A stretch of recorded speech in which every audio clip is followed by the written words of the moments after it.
In this module 2, we shall discuss on Hardt-Banach theorem, which is the most fundamental theorem in functional analysis. So, first we shall discuss on the Hardt-Banach theorem on a linear space, and secondly we shall discuss on a Hardt-Banach theorem on a non-linear space with some properties. Initially, the theorem was discovered by Hahn in 1927 and then by S. Banach in 1929 and then in 1938 by H.F. Bolensky and A. Subjik. With this, we shall start in detail of the module 2. Now, we shall discuss on module 2. The title of the module 2 is Hardt-Banach theorem. We first prove an extension theorem called the Hardt-Banach lemma for linear functionals on an arbitrary real linear space. We then apply this lemma to derive the fundamental extension theorem called the Hardt-Banach theorem for bounded linear functionals. For real Banach space, the Hardt-Banach theorem was first proved by H. Hahn in 1927 and subsequently rediscovered in the present general form by S. Banach in 1929. The generalization that include complex linear spaces were obtained by H. F. Bolensky and A. Subjik in 1938. The Hardt-Banach lemma taken as a theorem over a real linear space. Let capital M be a subspace of a real linear space capital X and P be a sublinear functional over X. Already we have discussed on sublinear functional in the first module. Let F be a linear functional on capital M such that f of x is less or equals to Px for all x belonging to M, where M is a subspace of a real linear space capital X. Then there is a linear functional capital F on all over capital X, which is again an extension of small f such that capital Fx is less or equals to Px for all x belongs to capital X, where P is a sublinear functional over capital X. So, to prove this, we invite partial ordering in a set and use Jones' lemma, which says that in a partially ordered set, if every chain has an upper bound, then there is a maximal element in the set. So, this is the set theoretic property. Let gamma denote the collection of all linear functionals f tilde such that each f tilde is an extension of small f for which f tilde x is less or equals to Px for all x belongs to df tilde, where df tilde is the domain of f tilde, is a subspace. Clearly, let us introduce a partially ordered relation on gamma. For f1 tilde, f2 tilde belongs to gamma, we say f1 tilde is related to f2 tilde to mean if f2 tilde is an extension of f1 tilde with df2 tilde includes df1 tilde, where f2 tilde is equal to f1 tilde over df1 tilde, where df1 tilde is the domain of f1 tilde and df2 tilde is the domain of f2 delta. It is easy to verify that the relation is a partial order relation in gamma. We shall now show that every chain, that is every totally ordered set in gamma, has an upper bound. To do this, let tau is equal to set of collection of all elements f alpha tilde be a totally ordered set of gamma.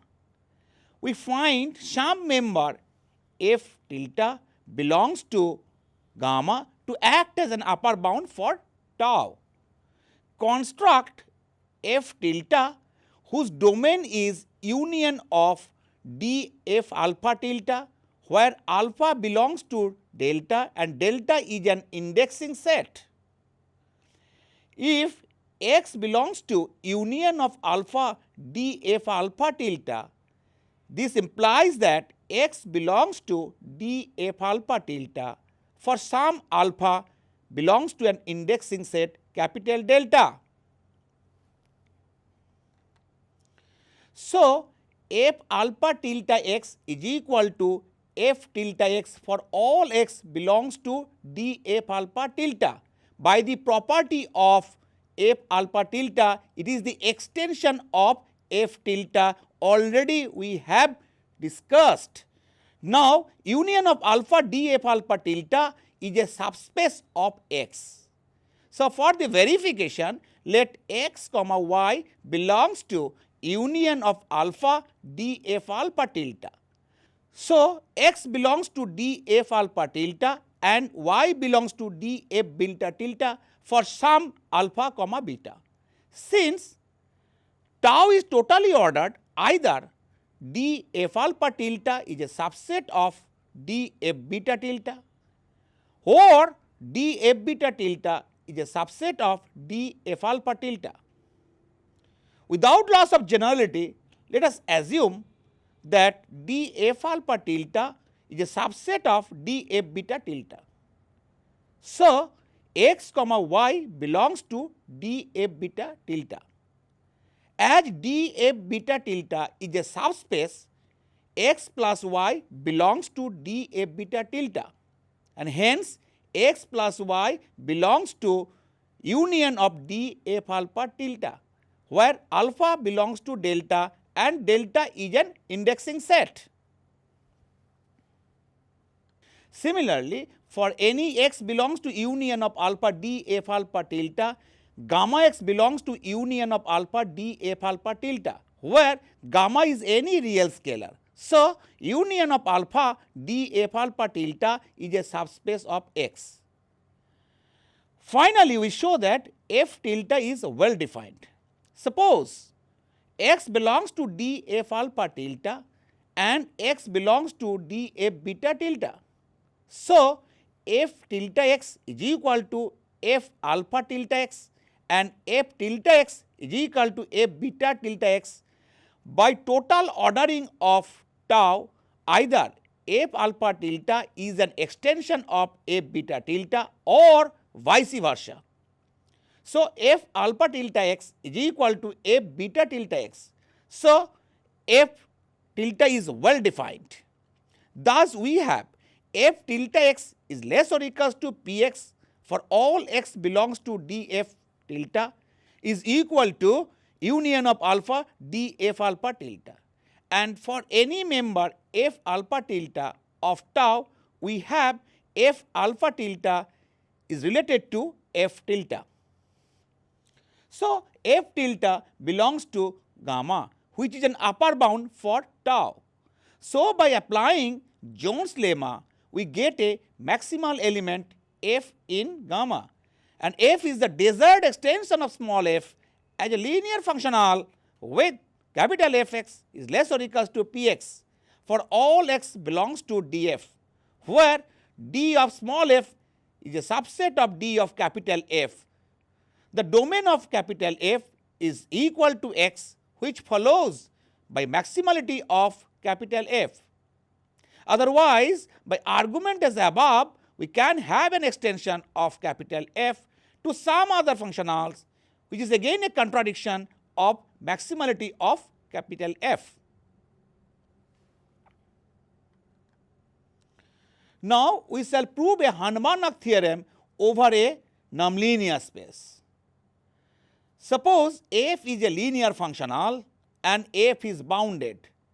That means, if f of x plus y is equal to fx plus fy for all x belonging to capital X and modulus of fx is less or equals to norm of f into norm of x for all x belongs to capital X, where x is a nonlinear space. So, in this theorem, we take f is a bounded linear functional on a subspace M of a real nonlinear space capital X.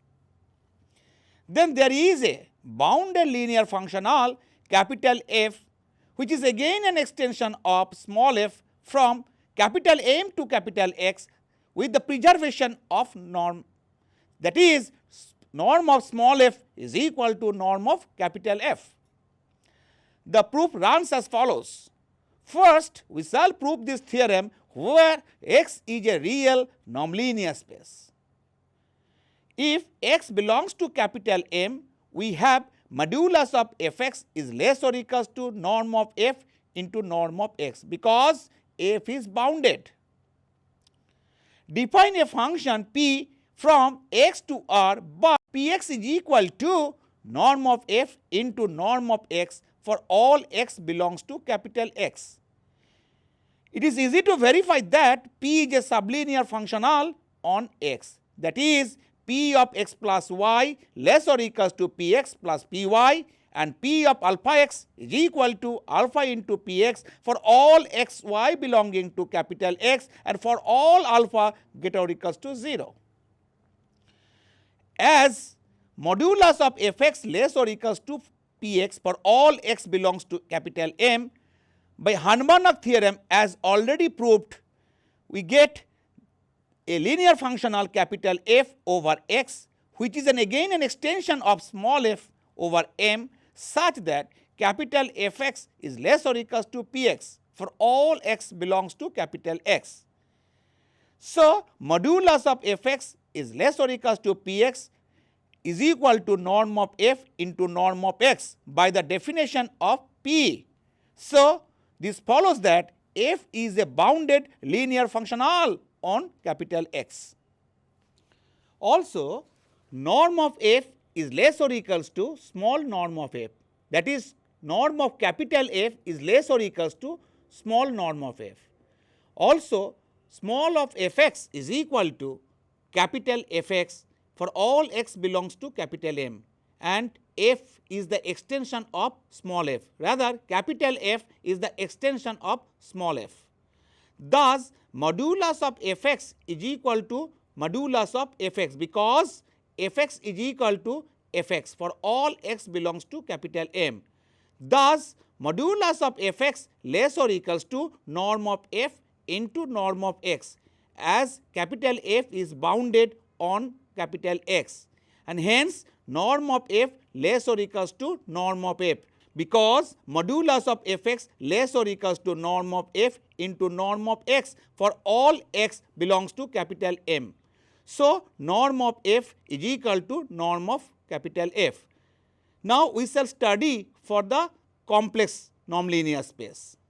Suppose capital X is a complex nonlinear space, then F is a complex valued functional on a complex linear subspace of capital X. Take Fx is equal to F1x plus I into F2x, because its range lies in the complex number space. So, any number can be expressed as x plus iy. So, Fx is equal to F1x plus I F2x, where F1 is the real part of small f and capital F2 is the real part of small f. Now, for every x belongs to capital M, we have by simple calculation that I into F1x plus I into F2x is equal to I Fx, which is equal to f of Ix, because f is linear, and f of Ix is equal to f1 Ix plus I f2 Ix by simple verification. So, equating the real parts of both sides of the above equation, rather above equality, we get f2x is equal to minus f1 Ix for all x belongs to capital M. Hence, the bounded linear functional on capital M can be represented as Fx is equal to f1x minus I f1 Ix for all x belongs to capital M.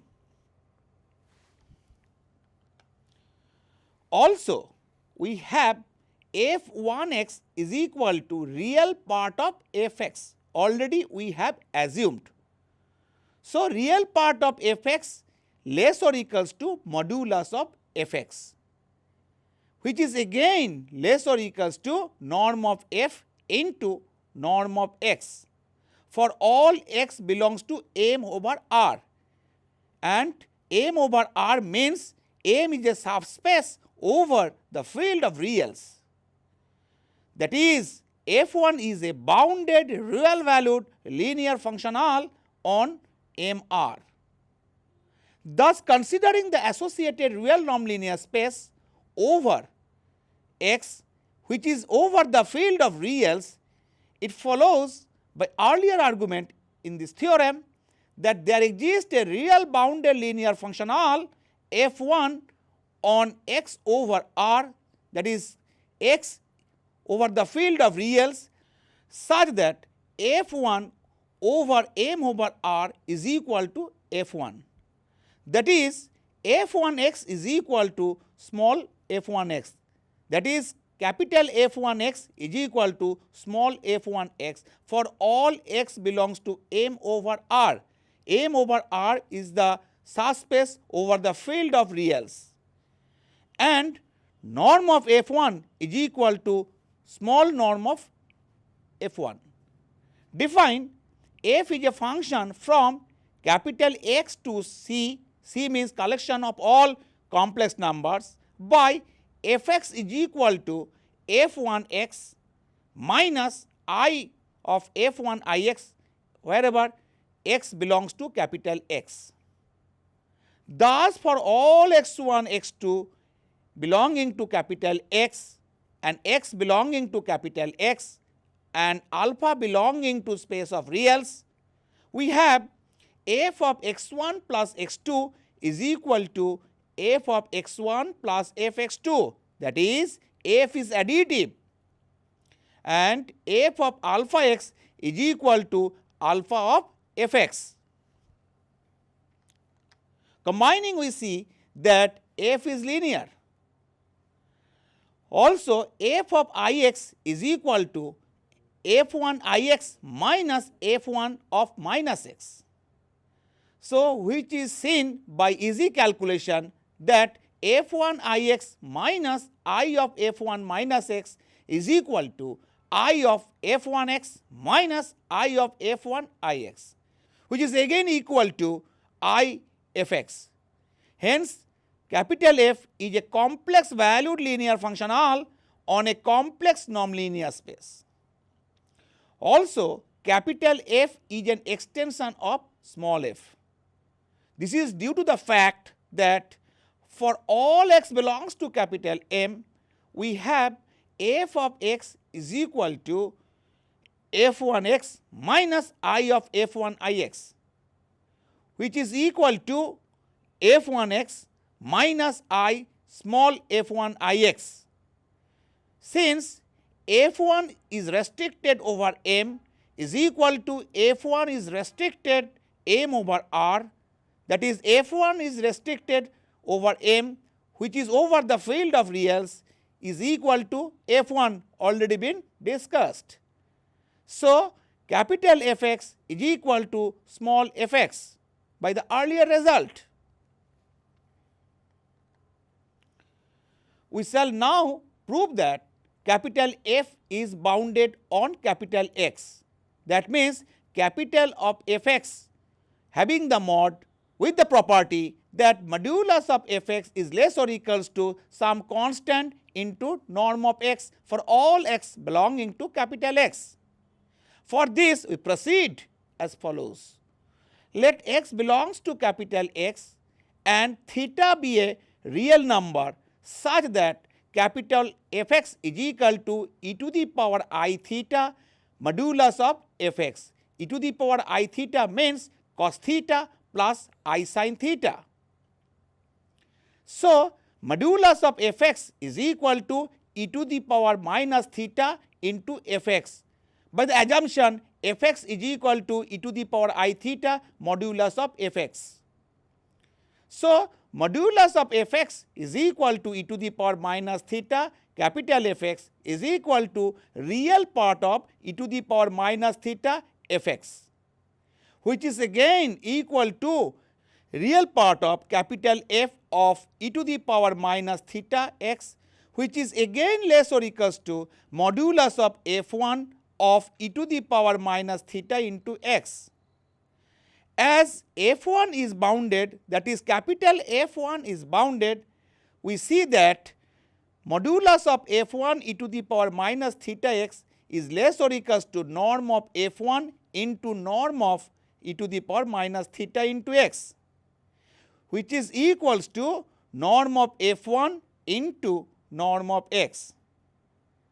Since norm of f1 is equal to small norm of f1, which is again less or equals to small norm of f, thus we have modulus of fx is less or equals to norm of f into norm of x.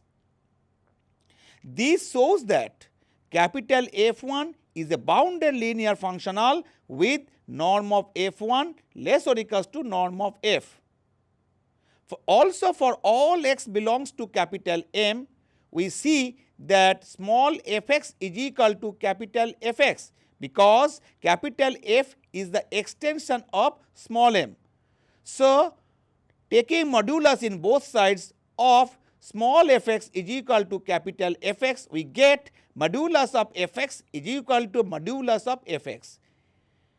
As capital F is bounded, so modulus of fx less or equals to norm of f into norm of x. That means modulus of fx less or equals to norm of f into norm of x, which implies that small norm of f less or equals to capital norm of f, and consequently small norm of f is equal to capital norm of f. In this regard, we have a remark. Let X be a nonlinear space, maybe either over the field of reals or the field of complex numbers, and let M be a subspace of capital X. Let f be a bounded linear functional on capital M. Then there exists a bounded linear functional capital F on X such that capital Fx is equal to small fx for all x belongs to capital M, with norm of f is equal to small norm of f. The extension capital F of small f is not unique. We shall show by an example the extension of capital F of small f is not unique. So, we use some notation. The collection of all bounded linear functionals on a nonlinear space X is denoted by x dashed, and it is called the first conjugate space of X or first dual of X. That means collection of all bounded linear functionals on X is denoted by x dashed. Sometimes we write x dashed by x star. We can also proceed x double dashed. That means collection of all bounded linear functionals on x dashed. And if we continue this process, we get x dashed, x double dashed, x triple dashed, having the usual sense of meaning. So, what we have learned in this module, we have learned a very important theorem, that is the Hahn-Banach theorem. The Hahn-Banach theorem over a nonlinear space as well as Hahn-Banach theorem over a linear space. So, there are so many scopes in developing the functional analysis with the Hahn-Banach theorem. So, there is a lots of applications of Hahn-Banach theorem in optimization theory, control theory, and etc. So, let us take an example that every norm on a nonlinear space is a sublinear functional. Also, a sublinear functional satisfies p of 0 vector is equal to 0 scalar, and p of minus x is equal to minus of px for all x belongs to capital X. Also, we can prove that if a sub-additive linear functional is non-negative outside the sphere norm of x is equal to r, then f is non-negative in all over capital X. With this, we end this module 2.